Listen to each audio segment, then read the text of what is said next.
Hello dear students. So in today's class we are discussing the very important and very interesting topic, that is the atom and molecules.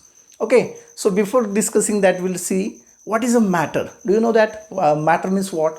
Matter means anything which can occupy the space and they have some specific volume. Okay, so let you see one example. So this chalk, this is a matter. Yes, it can occupy the space and it has some volume. Yes, and how this matter is made, can you see?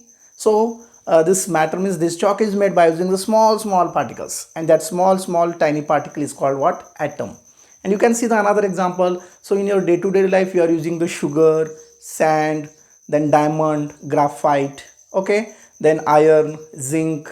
Then you can see the another example of silver, gold. All are the matters, and how these matters will made by using the small particle, and that small particle is nothing but what, students? So that is the atom. Okay, so we'll discuss the history about that atom, how atom is discovered. Okay, so what is the history of the atom? Okay, so do you know that Maharshi Kanad, he was an Indian philosopher.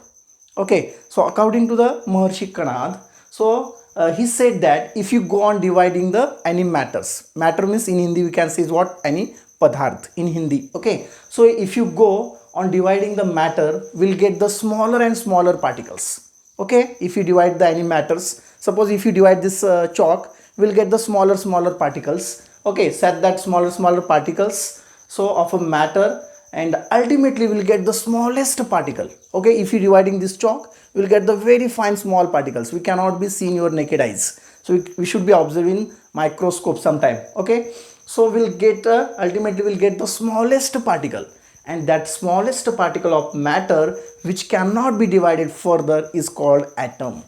Get it, students? So that atom, so actually Maharshi Kanad give the name of that atom as a Parmanu. Okay, so what he was say, the smallest particle of matter which cannot be divided further, based on this philosophy, based on philosophy of Maharshi Kanad, he proposed that matter is called a very small particle as a Parmanu. Get it this clear?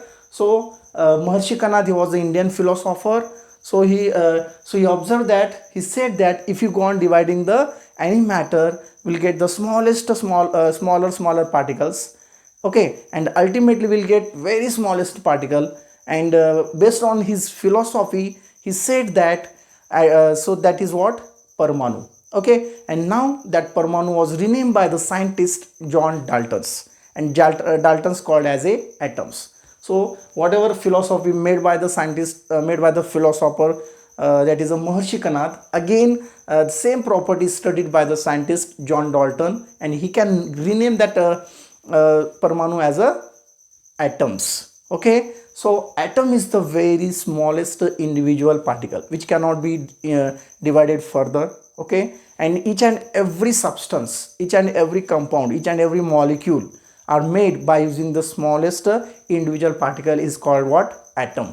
Now clear what is atom? Atom is very small particles. Okay, so if you take the any example, if you take the sand, if you take the sugar molecule, if you take the any diamond, graphite, so that diamond, graphite, how they are made? By using the small tiny particles, and that small tiny particle we can say as a atoms. Now get it clear? So atom, this is the history regarding the atoms. Actually the word atom means indivisible.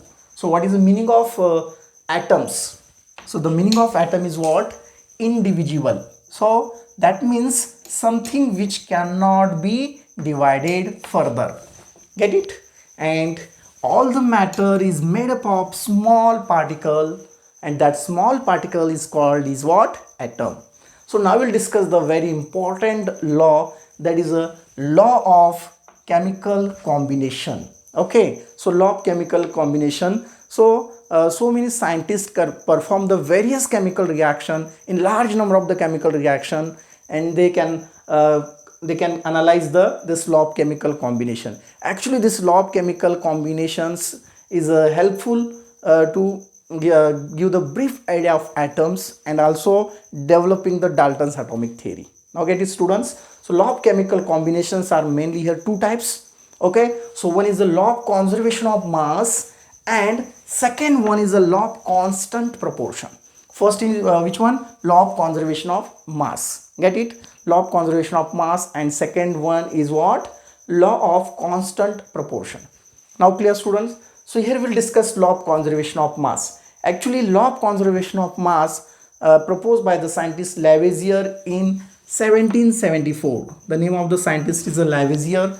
He proposed about the law of conservation of mass. Actually, before 18th century, so many scientists can perform the experiment, so they can carry the various chemical reaction in a closed container. Okay, and what they are observing, so they observe that the mass of the that reactant remain constant, means mass never change.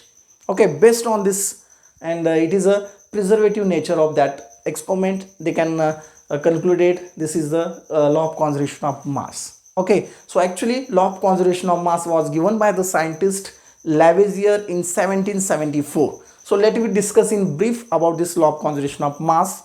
Okay, so actually law of conservation of mass is nothing but law of conservation of matter, means matter neither be created nor be destroyed. Get it? Matter neither be created nor be destroyed, but one form of the matter can be converted into another form. Get it? So that is the law of conservation of mass. Get it, students? So before that, law of conservation of energy.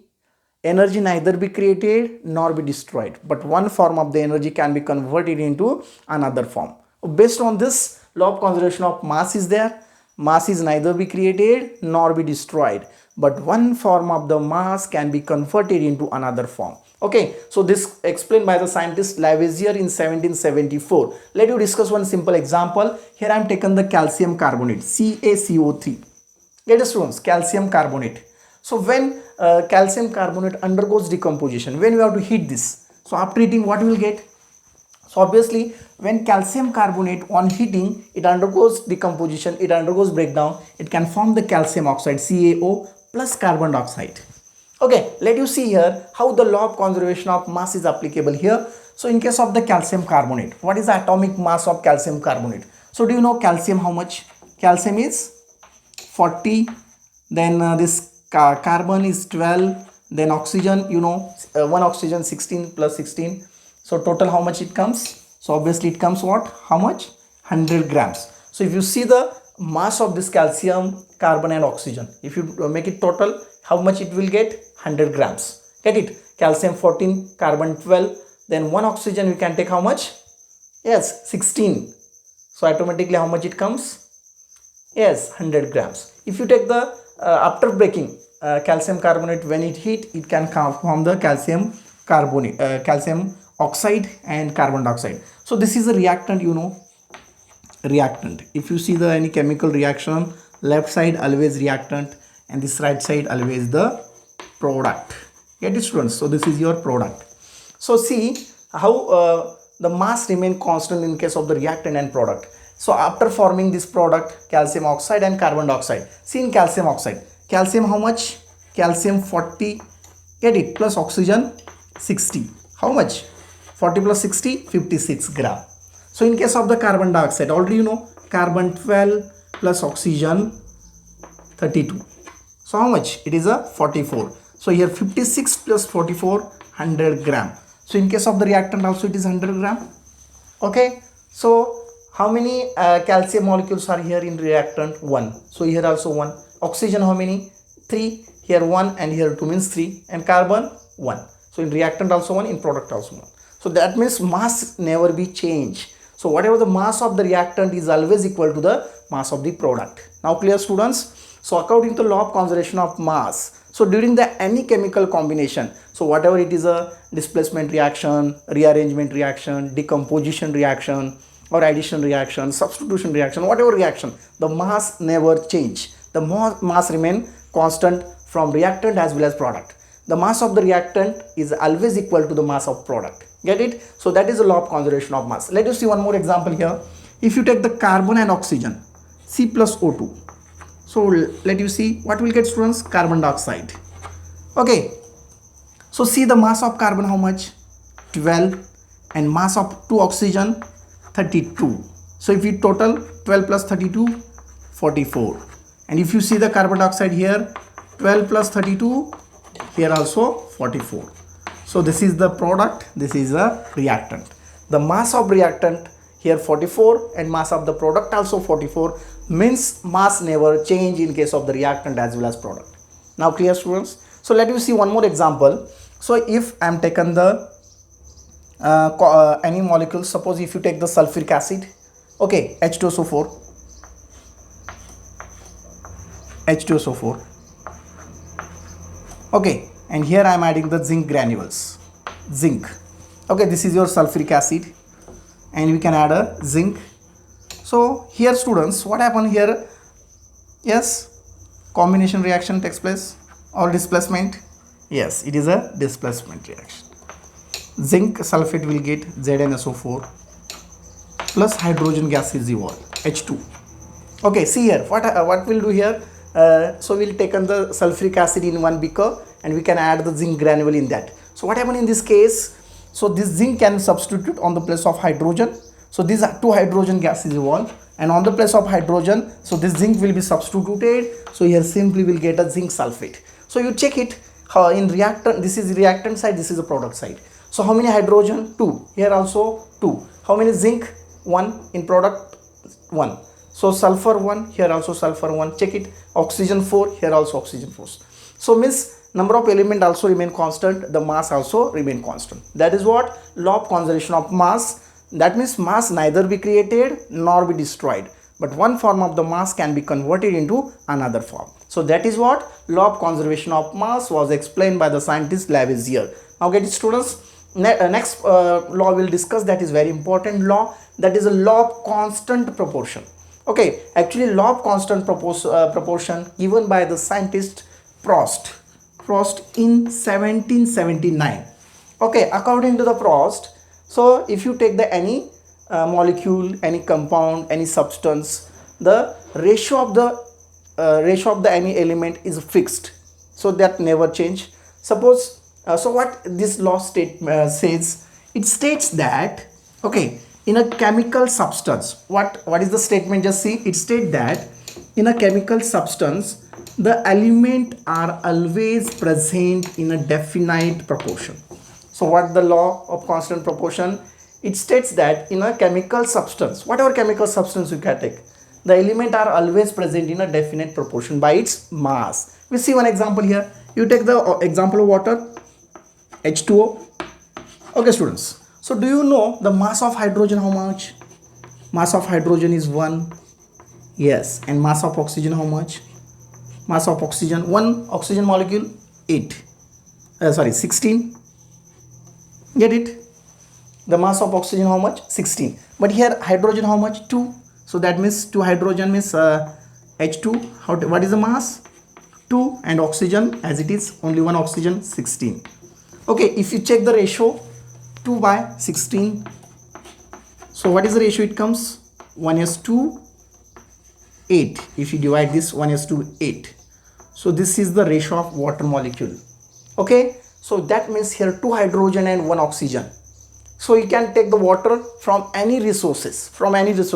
You can take the water from sea water, you can take the water from lake, you can take the water from bore well, or any other resources you take the water. So the formula remain as it is, H2O, and the ratio is constant.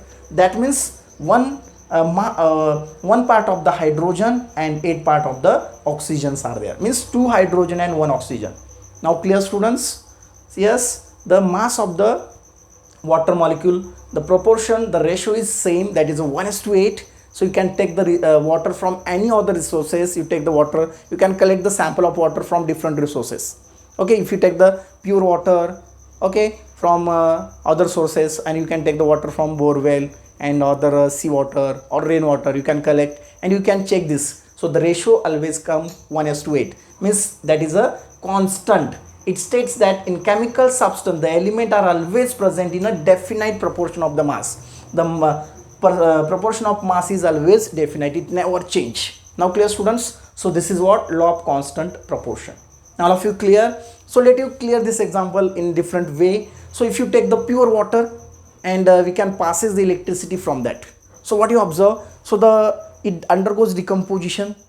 and here we'll get 11 gram. If you take the 100 gram of water, okay, 100 gram of water, 100 gram of water, and we can passes the electricity from this 100 gram of water. So what we'll get, so that undergoes decomposition, and we'll get the 11 gram of hydrogen, 11 gram of hydrogen, and 89 gram of, sorry, 89 gram of oxygen. Yes, 89 gram of oxygen. That means the ratio is 1:8. Get it? And you can repeat the same experiment. Here we'll take the pure water. In 100 gram pure water we can take, and we can passes the electricity. When it decomposes, so we'll get the 11 gram of hydrogen and 89 gram of oxygen if you take the pure water. And if you take the water from sea water or rainwater, so again if you repeat the same experiment, we'll get the same ratio, 11 gram of hydrogen and 89 gram of oxygen. And all these experiment, it is concluded that the ratio, the mass of the any element, the ratio is always remain constant. It is a fixed. So that is a law of constant proportion, and we can see is a law of definite proportion. Now clear students, law of constant proportion or law of definite proportion, the ratio of the mass of element is remain constant, it is remain fixed. That is the law of constant proportion, or we can say is the law of definite proportion. Now clear students. So now we'll so before that you just take a screenshot. Okay, so next point we'll discuss the Dalton's atomic theory. Just to take a screenshot, I will give the time 2 minutes. Yes, take a screenshot and write down these notes.